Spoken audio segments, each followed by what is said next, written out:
Assalamualaikum warahmatullahi wabarakatuh. Waalaikumsalam warahmatullahi wabarakatuh.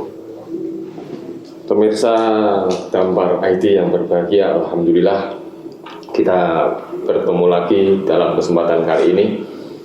Dan alhamdulillah bersama saya saat ini sudah hadir salah satu pengurus Lembaga Ittihaadul Mubalighin Cabang Pekalongan. Beliau adalah Ustadz Fakhrul Razi.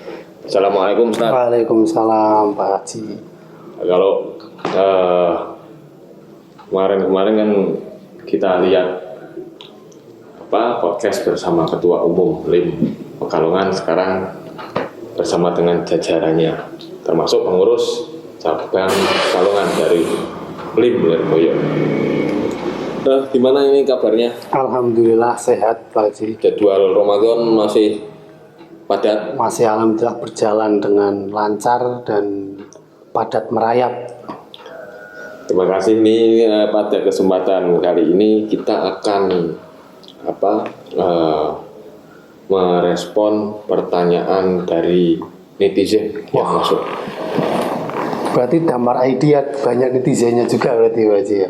Wah, luar biasa sekali Damar ID. Dan ya alhamdulillah dari masa ke masa semakin berkembang.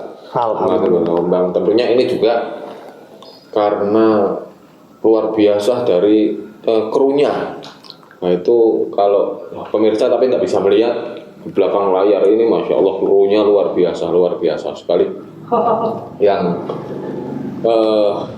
bahkan sampai rela menunda makan demi untuk membuat konten Damar ID, konten dakwah. Semoga sukses Damar ID. Semoga sukses dan selalu hasil maksud gitu. Ini Ustaz. Gimana? Pertanyaan dari netizen ini. Assalamualaikum warahmatullahi wabarakatuh. Waalaikumsalam. Ustadz, saya mau tanya. Dulu waktu saya masih kecil, sering kali orang-orang tua bilang kalau puasa jangan bohong, nanti puasanya batal. Apakah yang semacam itu memang benar adanya?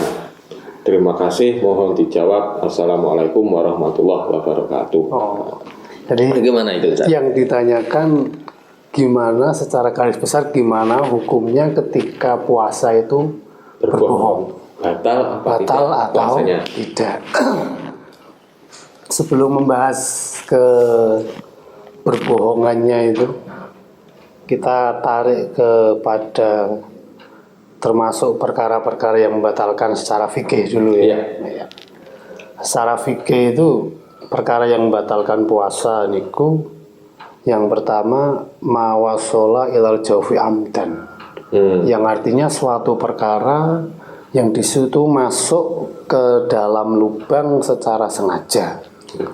Contohnya anggota badan masuk ke mulut atau masuk ke hidung yang kemudian nyalur sampai perut atau masuk ke dalam salah satu ahadisabilain. Lubang bawah.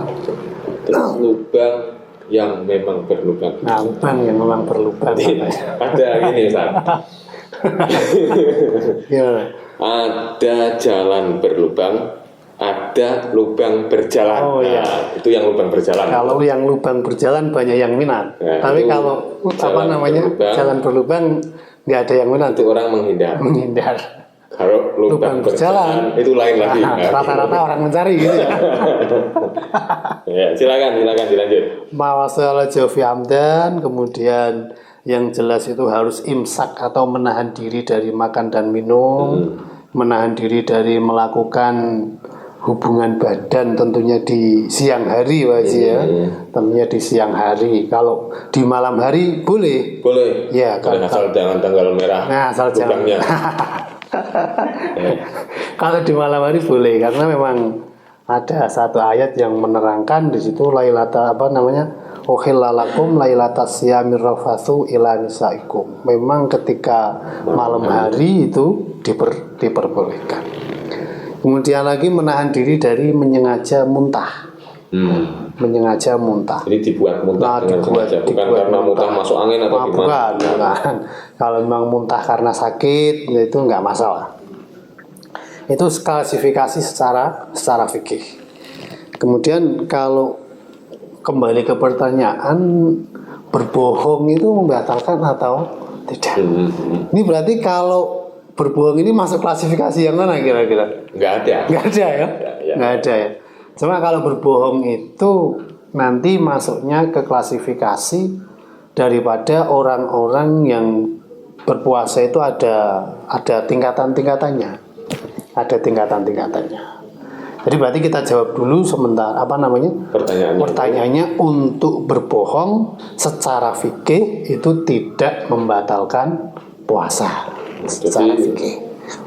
Orang berpuasa berbohong itu tidak kewajiban untuk mengqadai puasa. Puasanya tetap sah. Tetap puasanya secara fikih sah. Secara fikih sah. Akan tetapi secara fadilahnya puasa itu diterangkan di kitab Durratun Nasihin ya. Di situ ternyata puasa itu terbagi menjadi 3 golongan.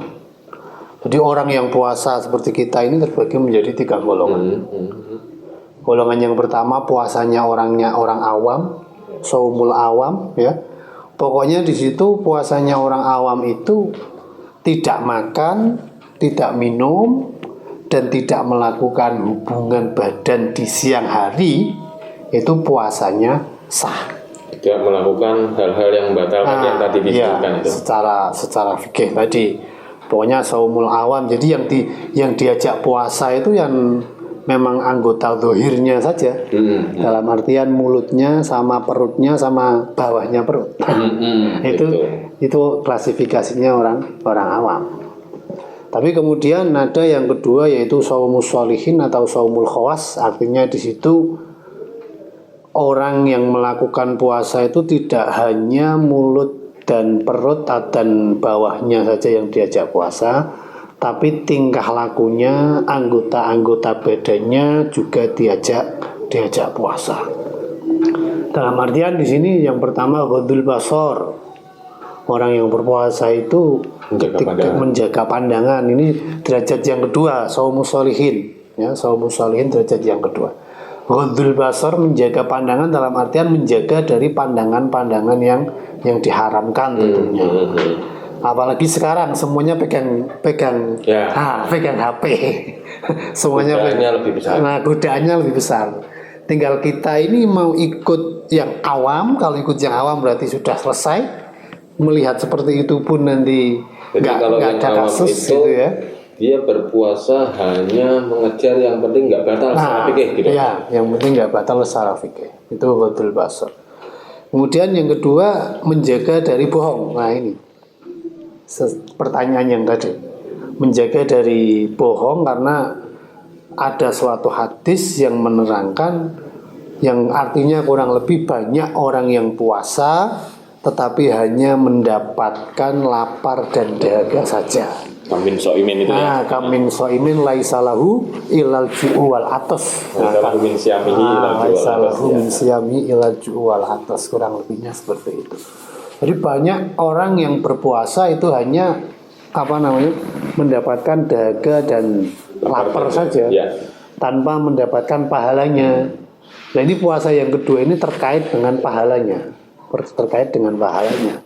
yang sehingga memang benar-benar orang puasa itu tidak hanya menjaga dari makan dan minum saja, tapi menjaga dari pandangan, menjaga dari berbohong, menjaga dari sumpah palsu, menjaga dari adu domba.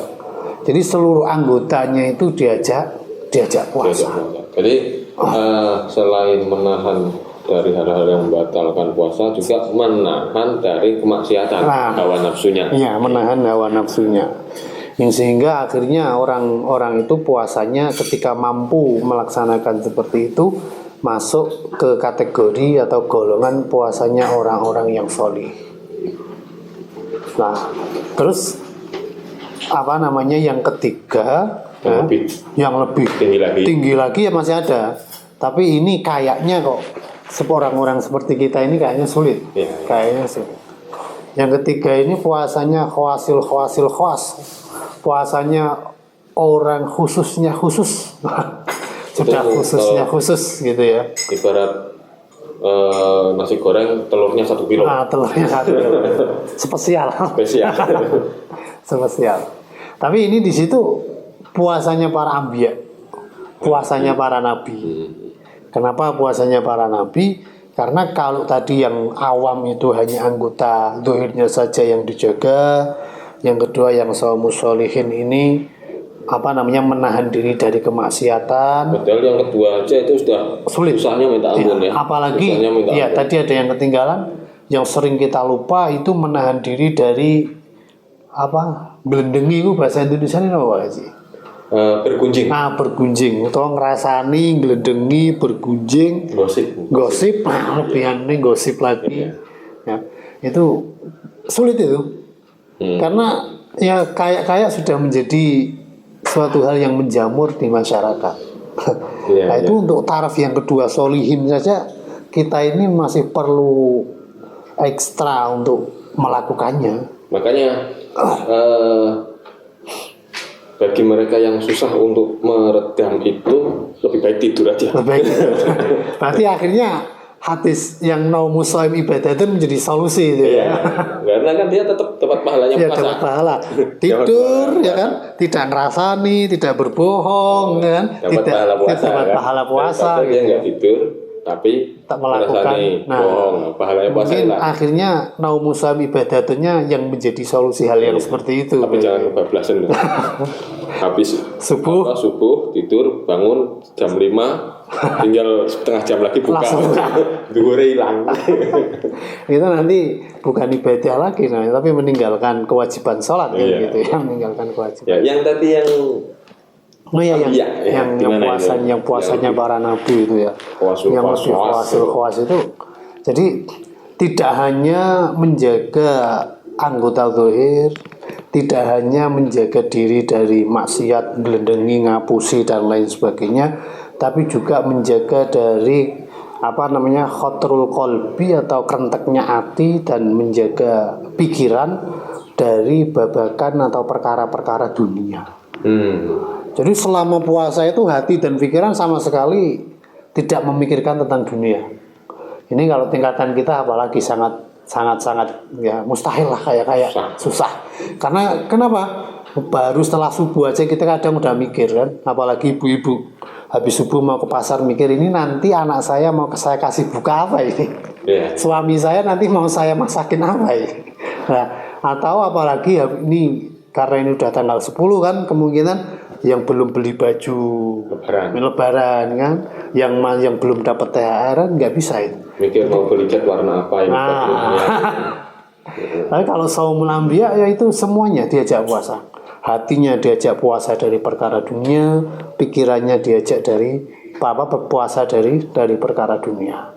Jadi jangankan melakukan maksiat, melakukan hal yang nggak ada, yang mubah tapi nggak ada manfaatnya pun enggak. Sehingga dia saat puasa pikirannya itu hanya usul ilallah gitu ya. Hanya itu.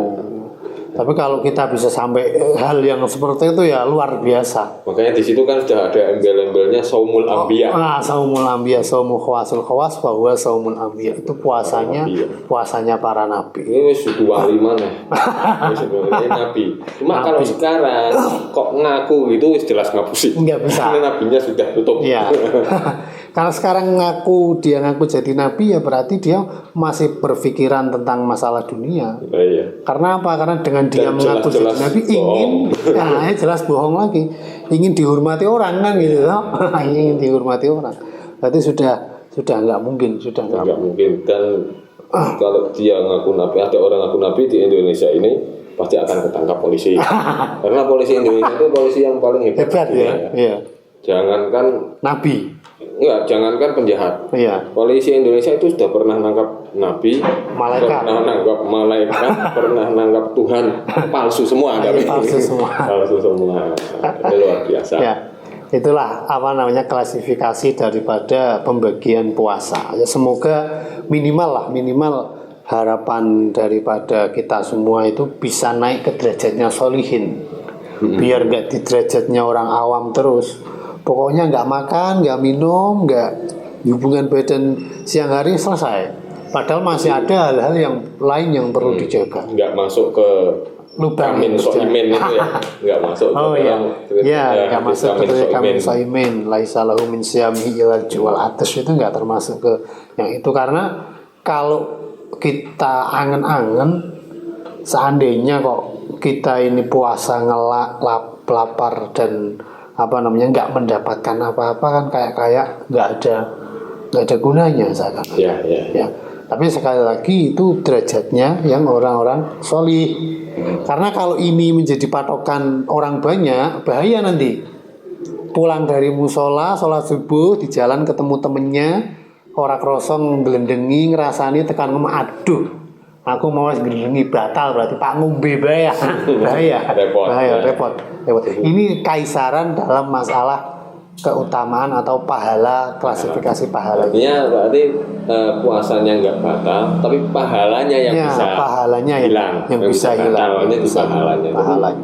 Nggak ngodoi, tapi ya jangan kaget kalau catatan amalnya nanti ternyata nggak ada catatan amal puasa. Karena sudah kabur angin kebohongannya kebohongannya, terus ngerasani nih, adu domba nih, sumpah palsu ini juga suatu hal yang hampir sering terjadi di daerah sini. Gitu ya. Kenapa? Yo, amit saya kita kebanyakan di Pekalongan ini kan penjual semua. Pedagang. Ya pedagang semua kan, apalagi ini bulan puasa. Pada yang datang. Atau yakin ini tadi itu sudah ada yang nawar sekian gitu. Yakin ini kalau bahasanya orang online itu ini real pick kan gitu kan. Tapi setelah dikirim beda. Padahal pas ditanya yakin gitu kan. Itu juga perlu diperhatikan gitu. Agar supaya kita yang sudah tahu biar naik ke derajatnya orang-orang yang sholihin. Itu saya kira jawabannya seperti itu. Jadi kembali lagi, untuk berbohong itu tidak membatalkan puasa. Secara syariatnya puasanya tidak batal dan berarti tidak wajib mengodok. Ya, demikian jawabannya dari pertanyaan yang masuk tadi. Bagaimana hukumnya berbohong di saat puasa? Apakah membatalkan puasanya apa tidak? Ternyata tidak batal puasanya. Bukan berarti terus berpuasa boleh bohong, ya enggak. Itu enggak ada kaitannya sebetulnya. Kapanpun ya, berpuasa enggak berpuasa bohong ya tetap enggak boleh. Ya? Lebih saat berpuasa kita harus lebih bisa menjaga diri.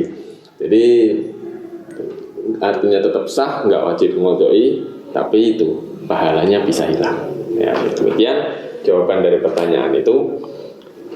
Bagaimana diuraikan Ustadz Harrozi, salah satu pengurus Lembaga Ittihadul Mubalighin Pekalongan. Mungkin nanti kita akan bahas pertanyaan-pertanyaan yang ada dari para netizen pada sesi selanjutnya. Kita bahas bersama narasumber yang berkompeten, insya Allah. Dari saya mewakili netizen yang mengajukan pertanyaan, jadi ya kadang kita ini termasuk netizen juga, Ustaz. Iya, memang. Iya kan? Karena ya itu tadi, itu susah juga netizen ya masuk yang kesolihin itu ya. Iya. Iya. Jadi netizen harus jaga diri. Terima kasih Ustaz atas jawabannya. Semoga bermanfaat ya. Amin. Semoga bermanfaat, menambah keilmuan kita, apalagi tadi jawabannya sudah plus banyak bonusnya. Kita jadi tahu ada tingkatan-tingkatan untuk orang yang berpuasa. Ada puasa yang hanya mendapatkan lapar dan dahaga karena hanya menjaga dari hal-hal yang membatalkan saja. Ada puasa orang-orang soleh, dia selain berpuasa menjaga dari hal-hal yang membatalkan, juga dia menjaga dari segala kemaksiatan. Ini luar biasa sekali. Semoga kita bisa masuk ke situ lah. Dan puasa kita diterima oleh Allah Subhanahu wa taala. Puasa kita dijadikan ibadah yang luar biasa, yang akhirnya kita bisa dapatkan dua-dua dua-duanya kenikmatan orang berpuasa yang inda iftarihi dan inda liqa'i rabbih. Apa namanya, farhatan lisoim, itu farhatan lisoim, dua kebahagiaan untuk orang puasa, farhatun inda iftarihi wa inda liqa'i rabbih. Demikian obrolan kita kali ini. Dan untuk para pemirsa Dambar ID dimanapun Anda berada, kalau Anda punya pertanyaan seputar fikih, seputar apapun lah, seputar keagamaan, silahkan Anda tulis di kolom komentar, ajukan pertanyaan Anda. Insya Allah nanti kita akan merespon, kita akan jawab. Pokok aja pertanyaan jaluk luruk ke bojo. Pertanyaan jaluk luruk ke bojo nanti lewat jalur pribadi saja, gitu ya? Iya, lewat kru-krunya itu. Itu mungkin bisa. Terima kasih, semoga kita bisa bertemu lagi di obrolan-obrolan selanjutnya, Ustaz. Ya. Dan lancar, sukses selalu. Amin. Terima kasih para teman-teman dari pengurus LIP. Demikian saya akhiri, wabillahi taufik wal hidayah. Wassalamualaikum warahmatullahi wabarakatuh. Waalaikumsalam warahmatullahi wabarakatuh.